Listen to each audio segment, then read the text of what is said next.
première saison de la série Les Anneaux de Pouvoir a été diffusée entre septembre et octobre 2022. Nous voilà 2 ans plus tard, la saison 2 commencera ce 29 août. Je couvrirai cette nouvelle saison au travers d'analyses détaillées, mais je vous propose dans cette vidéo un résumé des thématiques, des grands événements et des personnages de la première saison.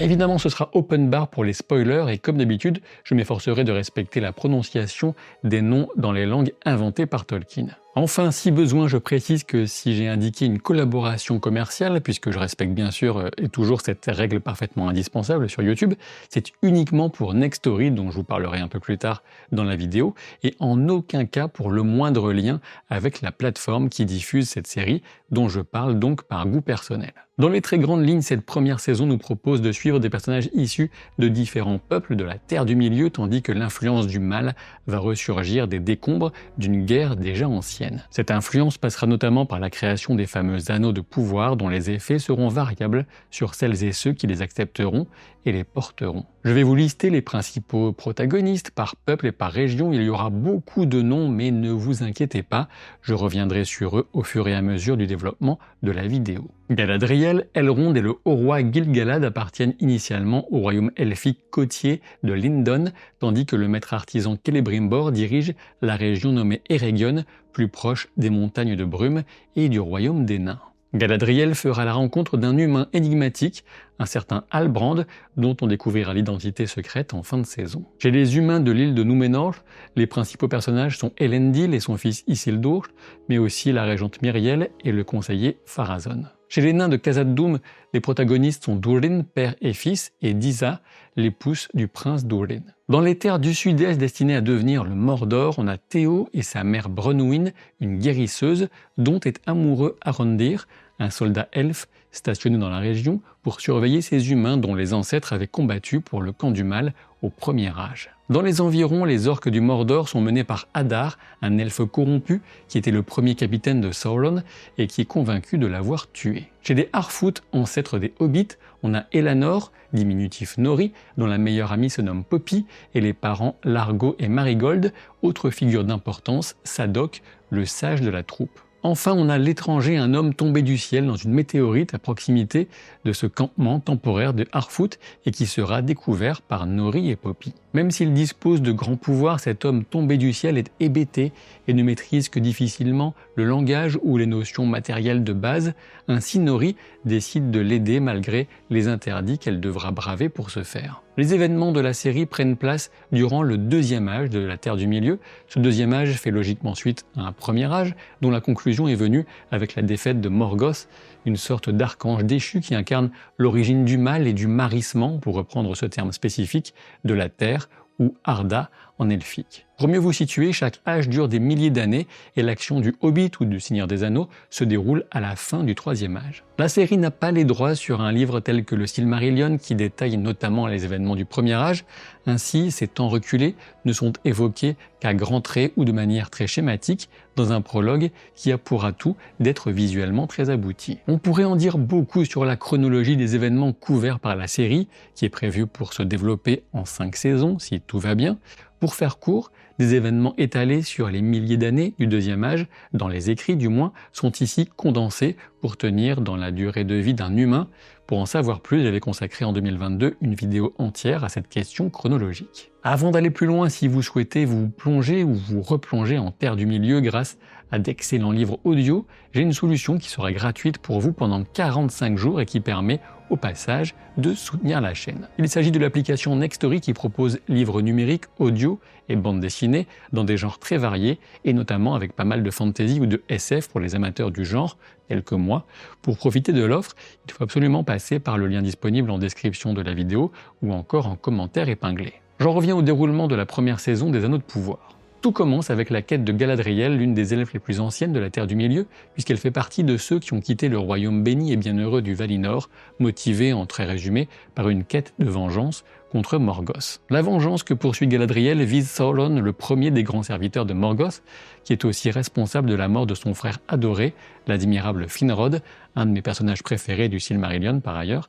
Galadriel n'a conservé de son frère que sa dague en or, argent et acier de Valinor. Un mot au passage pour souligner les nuances et l'émotion que certains ont été incapables de voir apparemment dans le jeu pourtant magnifique de Morpheus Clark, qui est tout simplement lumineuse en Galadriel et prononce les mots elfiques comme personne en VO. Cette notion de vengeance fait partie des grandes thématiques de la saison. Elle rejoint celle de la rédemption qui s'entrelace avec l'ambition et le poids d'un héritage écrasant. On peut y ajouter des thèmes récurrents chez Tolkien que sont la nature menacée, l'amitié, la providence et le choix de résister face au mal ou de courber l'échine. Ainsi, c'est une Galadriel obnubilée par sa traque et rongée par le chagrin que nous suivons durant cette première saison. Persuadée de poursuivre une cause supérieure, elle fera souvent preuve de morgue et d'aveuglement, risquant de s'y perdre avant de recouvrer juste à temps une part de la sagesse qui participe tant de celle qu'elle sera devenue des milliers d'années plus tard. Elle découvre une forteresse du mal oubliée dans l'extrême nord et récupère un symbole inconnu lié à Sauron avant d'être abandonnée par les elfes de son unité, épuisée par l'entêtement de leur commandante. Malgré sa tentative de trouver soutien auprès de son ami Elrond, le demi-elfe, proche conseiller du haut roi Gil-galad, ce dernier décide qu'il est temps pour elle de déposer les armes. Envoyée par bateau vers le Valinor, ce qui ne fonctionne pas vraiment comme ça dans les livres, mais passons, elle décide au dernier moment de sauter à la mer pour se consacrer à sa traque, quitte à en mourir. Qu'il s'agisse là de la providence ou d'une machination, elle est récupérée par les survivants d'un naufrage sur un radeau de fortune. Le monstre marin qui en est la cause récidive et il ne reste bientôt plus que Galadriel et Halbrand qui seront sauvés ensuite par un navire de Númenor dont le capitaine n'est autre qu'Elendil. Un point sur l'île de Númenor qui accueille alors la civilisation humaine la plus développée de toute l'histoire connue des Terres du Milieu. On y trouve les descendants des hommes qui se sont alliés avec les elfes et ont répondu à l'appel des Valar pour vaincre les hordes de Morgoth. Reste l'arbre aux pétales blancs, Nimloth, qui symbolise cette ancienne amitié entre les elfes et ces humains dotés d'une espérance de vie triple de celle des hommes du continent. Si la régente Myriel a été élevée par son père, le roi mourant, dans l'idée que cette amitié ancestrale devait retrouver grâce aux yeux des Núménoréens, la tendance sur l'île est tout autre malheureusement, et le fait de voir une elfe débarquer cause une certaine agitation. Les choses ne vont pas en s'arrangeant quand Galadriel proclame son intention de pourchasser le mal qui demeure en Terre du Milieu et demande pour ce faire le soutien militaire de Númenor, rien que ça. Halbrand semble bien décidé à s'installer en tant que forgeron sur l'île, faisant preuve d'une certaine fourberie et d'un talent pour la violence face au rejet de certains locaux. Toutefois, il porte un symbole qui le désigne comme représentant de la lignée royale des Terres du Sud, et Galadriel compte bien l'utiliser dans sa quête personnelle contre Sauron. Entre-temps, emmenée par Elendil dans un lieu d'archives et de savoir, Galadriel a compris que le symbole qu'elle avait trouvé dans la forteresse oubliée correspond en réalité à la désignation d'un lieu, la ligne schématisée des montagnes de ce qui va devenir le Mordor, et coup de bol, c'est justement le pays dont Halbrand serait le roi légitime. C'est là notamment qu'intervient la thématique de la rédemption. Halbrand est hanté par un passé lourd et des actes qu'il regrette. On sait que les ancêtres de son peuple ont combattu bon gré mal gré pour Morgoth. L'homme souhaite apparemment commencer une nouvelle vie, mais Galadriel va le convaincre de revenir vers son héritage et une ambition de pouvoir et de retour en sauveur. Justement, pendant ce temps, nous suivons la vie des habitants de ces terres du sud-est, un quotidien qui n'a rien en commun avec la magnificence de Númenor, mais des gens qui travaillent dur, qui vivent de la terre et qui voient souvent d'un mauvais œil la surveillance d'une troupe d'elfes stationnée là depuis des générations, en tout cas des générations humaines, depuis les guerres ayant dévasté le monde à la fin du Premier Âge. Alandir est un de ces soldats, même si sa passion première est celle de tout ce qui pousse. Il est amoureux de Bronwyn, l'herboriste humaine, mais ce type de relation est non seulement rarissime dans l'histoire, mais aussi mal vue, voire interdite, car vouée au drame. Alors que la troupe elfe va enfin quitter la région sur ordre du haut roi Gil-galad, qui a autorité sur tous les elfes, Alandir découvre qu'un mal soigne de la terre elle-même et menace la région et ses habitants. Et j'en profite pour souligner qu'Alandir a une classe de malade, des scènes de combat palpitantes et une dignité exceptionnelle apportée par un acteur habité par son personnage dont il a rêvé depuis l'enfance. La réalité, c'est que des hordes d'orques creusent de profonds tunnels et tranchées tout en capturant des humains comme des elfes pour travailler à leur place sous un soleil qui leur est aussi brûlant qu'un brasier. Ces orques agissent sous les ordres de l'intimidant Adar, qui signifie père, une figure d'elfe perverti et tragique qui considère que les orques ont le droit d'exister en tant que peuple et d'avoir un lieu de vie adapté à leurs conditions. Par ailleurs, Hadar est à la recherche d'un ancien artefact sous la forme d'une épée brisée dont la lame se reforme quand celui qui la brandit lui offre son sang. Initialement conservée par le boucher local Valdreg, un sinistre individu, l'épée brisée est un temps récupérée par Théo, le fils de Bronwyn, qui ne donne pas malheureusement l'incarnation la plus convaincante de la série, mais c'est autre chose. Suite à un piège astucieux, un siège meurtrier et une résistance héroïque mais désespérée, les humains et Arondir se retrouvent prisonniers de Hadar qui va les faire exécuter un par un pour obtenir l'information de l'endroit où se trouve l'épée brisée, et Théo va finir par craquer puisqu'on menace de tuer sa mère. Entre-temps, sur l'île de Númenor, il a été décidé de bannir Galadriel. Toutefois, alors qu'elle s'éloigne sur la mer, les pétales blancs de Nimlos tombent en abondance, portés par le vent. Il s'agit là d'un sombre présage que la régente Myriel reconnaît. Il faut dire que Myriel a accès au Palantir, la pierre de vision installée dans une pièce secrète au sommet de la tour royale. Cette pierre ne donne toutefois qu'une seule vision qui se répète toujours quand on la touche, celle d'une terrible catastrophe avec l'engloutissement de Númenor sous des flots cataclysmiques de quasi-fin du monde. En résumé, les présages, ça la connaît Myriel, ainsi que la crainte de prendre de mauvaises décisions risquant d'aboutir à l'annihilation de son peuple et même de leur civilisation. Ainsi, Myriel, la régente soutenue par l'influent conseiller Pharazôn, décide d'accéder à la requête de Galadriel et de lever une troupe pour partir secourir les humains du sud-est de la Terre du Milieu. Pharazôn y voit surtout une opportunité pour étendre l'influence de Númenor, avoir des peuples clients et ainsi s'enrichir et affirmer un début d'ambition impérialiste. Autour de lui s'agite un fils, Kemen, dont l'esprit semble nettement moins affûté que celui de son père et qui manque de peu de mourir dans le sabotage d'un navire préparé pour la guerre. Ce Kemen n'est sauvé que de justesse par Isildur qui se cachait sur le navire, ce fils d'Elendil qui a volontairement foutu en l'air son apprentissage de marin car il a l'intuition que son destin se trouve ailleurs. Par ailleurs, Kemen, fils de Pharazôn, donc s'est amouraché d'Éarienne, la fille d'Elendil qui se destine à l'architecture et semble prêter une oreille favorable au discours de Pharazôn sur la grandeur de Númenor avant toute autre considération. Elle verra partir son père et son frère à la guerre avec anxiété, sachant qu'Isildur s'est porté volontaire tandis qu'Elendil s'affirme de plus en plus comme l'homme de confiance de la régente Myriel. Au final, une troupe de quelques centaines d'hommes embarque pour la Terre du Milieu avec Galadriel et Halbrand, prêts à en découdre et avec des super armures super classe. Tout au long de la saison, des indices, parfois très forts quand on était un peu connaisseur, laissent planer le doute quant à l'identité réelle d'Halbrand. Toutefois, ce doute est aussi partagé avec l'étranger. Rappelez-vous, cet homme barbu tombé du ciel et qui apprend la vie avec une proto-hobbit plus aventureuse que la moyenne. L'intégration de ces Harfoot dans l'histoire me semblait initialement une idée délicate à développer, mais j'ai finalement adoré l'ambiance visuelle, musicale et thématique qui les entoure et accompagne. Ces hobbits itinérants ont une vie très rude qui ne leur permet pas d'attendre leurs blessés ou malades quand il faut reprendre la route. L'intégration de l'étranger est évidemment très délicate, d'autant que sa maladresse initiale et ses pouvoirs mystérieux semblent être une source de danger potentiel, même après qu'il intervienne pour faire fuir de terribles loups menaçant ses petits compagnons de route. L'étranger est en quête de sens et d'identité, il recherche une constellation dans le ciel suivant un instinct ou une mission dont il a tout oublié. Il n'est pas passé inaperçu lors de la chute de sa météorite et 3 femmes étranges vêtues de blanc sont sur ses traces.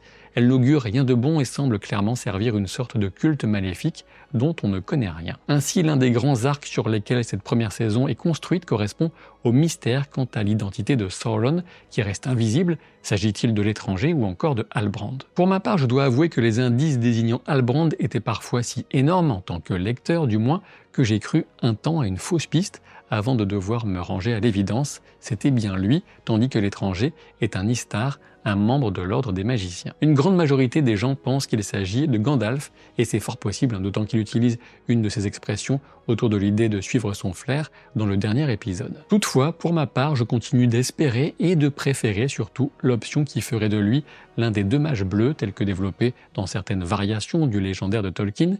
On en saura sans doute plus à ce sujet en saison 2. Ce que la fin de première saison révèle, c'est donc qu'il est un magicien puisqu'il bannit les 3 acolytes qui croyaient trouver en lui Sauron suite à un affrontement qui coûte la vie au courageux Sadok. Ayant compris les bienfaits dont l'étranger est capable tandis qu'il a rendu vie et floraison à une pommeraie, les Harfoot acceptent que Nori parte l'accompagner dans son périple qui l'entraîne vers l'Est lointain en quête de cette fameuse constellation à laquelle les 3 acolytes étaient elles aussi liées. Vous attendez sans doute le résultat de la mission militaire terres de Númenor vers les terres du sud, mais avant ça, il est plus que temps de revenir à Elrond, Celebrimbor et aux nains de Khazad-dûm. En effet, le haut roi Gil-galad a confié une mission à Elrond, aider le maître orfèvre Celebrimbor à mener à bien un projet ambitieux. Elrond a cette particularité d'être un demi-elfe, sachant que le choix lui a été offert entre la condition humaine et celle des elfes immortels. Il a choisi les elfes tandis que son frère Elros avait choisi la condition mortelle et fut le premier roi de Númenor. Outre des coupes de cheveux discutables, Elrond et Celebrimbor ont en commun d'avoir un père ou grand-père totalement hors du commun qui font peser sur eux des attentes presque impossibles à combler. Il s'agit d'Eärendil dans le cas du père d'Elrond, le marin qui a rejoint les cieux et dont l'intercession parvint à convaincre les Valar de sauver la Terre du Milieu à la fin du Premier Âge. Dans le cas de Celebrimbor, il s'agit de son grand-père Fëanor, l'elfe à l'esprit le plus flamboyant de tous les temps, créateur de plusieurs merveilles et notamment des Silmarils. Concrètement, Celebrimbor cherche à concevoir une forge révolutionnaire aux proportions jamais vues, et ce dans un délai très court qui impose de faire appel à une aide extérieure, en l'occurrence celle des bâtisseurs nains. Ainsi, Elrond se présente à l'entrée de la cité de Khazad-dûm pour y être reçu par son ami, le prince Dúrin. L'accueil est plus froid qu'attendu car 20 ans se sont écoulés et Dúrin a fondé une famille entre-temps et s'est senti abandonné par son ami elfe. L'amitié entre Elrond et Dúrin est un des petits bijoux de cette première saison et Khazad-dûm dans son ensemble est une véritable splendeur. On note aussi la prestation énergique mais aussi nuancée de Sofia Nomvete en princesse Disa qui campe une naine dans toute sa splendeur pour la première fois dans une telle adaptation. Quoi qu'il en soit, Dúrin révèle finalement à son ami l'existence du Mithril, un nouveau minerai dont l'extraction est particulièrement dangereuse du fait du positionnement des veines mais qui promet un métal aux propriétés jamais vues auparavant. Finalement, Elrond devra rompre sa promesse de secret à Dúrin au sujet de l'existence de ce Mithril. En effet, l'arbre du royaume de Lindon, qui incarne la vivacité des elfes, est atteint d'un processus de dépérissement, voire de pourrissement, qui implique que les elfes n'ont plus beaucoup de temps avant que leur corps et essence même ne s'étiolent s'ils restent en terre du milieu. Si l'étiolement des elfes est bien présent dans les écrits de Tolkien, cet arbre est une totale invention de la série. Il en va de même pour une étrange légende qui fait du Mithril le résultat d'une sorte d'improbable conjonction d'énergie survenue lors d'un duel entre un elfe au cœur pur et un balrog. Une invention bien étrange donc, qui trouvera peut-être davantage d'explications en saison 2. Quoi qu'il en soit, le roi Gil-galad avait en tête de dénicher du Mithril et il avait envoyé Elrond en comptant sur son amitié avec le prince des nains, mais sans l'informer de son intention véritable. Au final, si le prince Dúrin plaide pour aider les elfes en leur fournissant massivement du Mithril, son père, le roi Dúrin, s'y oppose catégoriquement, craignant pour la pérennité de Khazad-dûm, ce en quoi il n'a pas tort puisque les veines de Mithril descendent dans les profondeurs jusqu'à un endroit inaccessible où se trouve enfermé le fameux Balrog. Ainsi, Elrond repart avec seulement un petit morceau de minerai et rejoint Celebrimbor à Ostinethil, la capitale de l'Eregion. C'est ici que nous revenons enfin à la charge héroïque des Núménoréens qui vont arriver in extremis pour sauver la population de Tir Arad, le village de Bronwyn, entre les griffes des orques de Hadar. Suite à une course-poursuite, Galadriel et Halbrand capturent Hadar. Galadriel empêche Halbrand de l'achever après que l'homme ait demandé à l'elfe sombre s'il le reconnaissait, ce à quoi Hadar répond par la négative, un peu intrigué. Galadriel et Halbrand sont de plus en plus proches et pensent pouvoir affronter l'avenir en se soutenant. Galadriel est à son plus sombre sans doute, tandis qu'elle menace Hadar et lui affirme que les orques ne méritent que d'être exterminés jusqu'au dernier. Il faut dire qu'Hadar joue d'autant plus le jeu des questions qu'il est en train de gagner du temps. En effet, il est parvenu à berner les héros et à confier l'épée brisée à Waldreg, le meneur des humains qui ont trahi les leurs pour s'allier aux orques. Waldreg rejoint une tour de guet où les humains s'étaient auparavant retranchés et qui recèle surtout un mécanisme ancien et secret que seule l'épée permet d'ouvrir comme une clé maléfique. Par tout un processus qu'on pourrait presque qualifier d'industriel et qui caractérise souvent les machinations maléfiques chez Tolkien, on a un barrage qui saute et une immense masse d'eau qui s'engouffre dans les tranchées et tunnels creusés à cet effet par les orques au fil des mois pour atteindre le cœur d'un volcan. Et il s'agit bien sûr de la montagne du destin. Par un processus physique bien réel, ce contact génère une explosion du fait de la production massive de vapeur à très haute température. Le cataclysme va recouvrir la région de cendres et couvrir les cieux de fumée apparemment permanente, transformant pour de bon la région en Mordor, le pays de l'ombre. Les troupes de Númenor, les survivants, sont décimés et dispersés.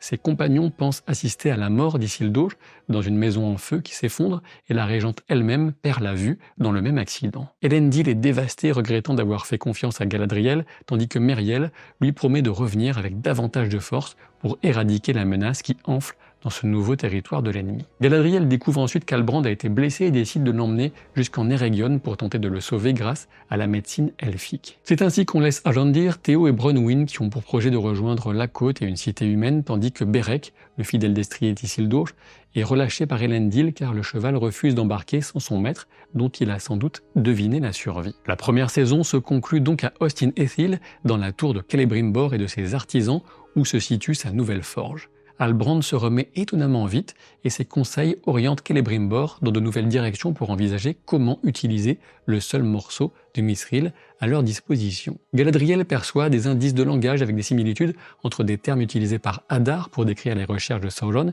et ce que Celebrimbor semble avoir été inspiré à faire. Ce doute qui s'insinue en elle, glaçant, la pousse à demander une recherche dans les archives des généalogies royales humaines. Il en ressort que la lignée des rois du Sud est éteinte depuis longtemps. Confronté par elle au bord de l'eau, Halbrand révèle qu'il est Sauron et propose à Galadriel de régner à ses côtés sur la Terre du Milieu pour y remettre de l'ordre et tout réagencer à sa façon. Galadriel le rejette et quelques instants plus tard, Elrond retrouve Galadriel alors qu'elle allait se noyer inconsciente dans l'eau. Galadriel ne révèle pas sa découverte, mais elle décide d'éviter la création d'un seul objet de Mithril qui concentrerait le pouvoir ou de deux qui sèmeraient selon elle la division. C'est ainsi qu'il est décidé de forger 3 anneaux de pouvoir. Pour ce faire, Galadriel accepte de sacrifier la dague de son frère Finrod, qui contient les métaux les plus purs possibles à utiliser en alliage avec le Mithril. De son côté, Sauron est reparti pour le Mordor. Il n'a ni armée ni allié, mais sa puissance et surtout son intelligence machiavélique suffiront certainement à faire de lui le nouveau grand seigneur des ténèbres. Même s'il s'agissait ici d'un résumé, impossible de rendre justice à cette première saison sans évoquer les admirables compositions de Bear McCreary pour la bande originale, avec un talent qui se confirme encore avec celle de la saison 2, déjà disponible à l'écoute. Si cette première saison a des défauts en termes de rythme, de certains rares choix esthétiques vraiment minimes, ou surtout de quelques étranges inventions par rapport aux écrits de Tolkien, elle reste, à mon sens, extrêmement prometteuse, bénéficiant fortement d'un second visionnage et toujours porteuse de thématiques profondément respectueuses de l'esprit de Tolkien. L'esthétique d'ensemble de la série est admirable, de mon point de vue, que ce soit dans les effets visuels ou l'artisanat incroyable qui est dédié aux décors, aux objets, aux costumes.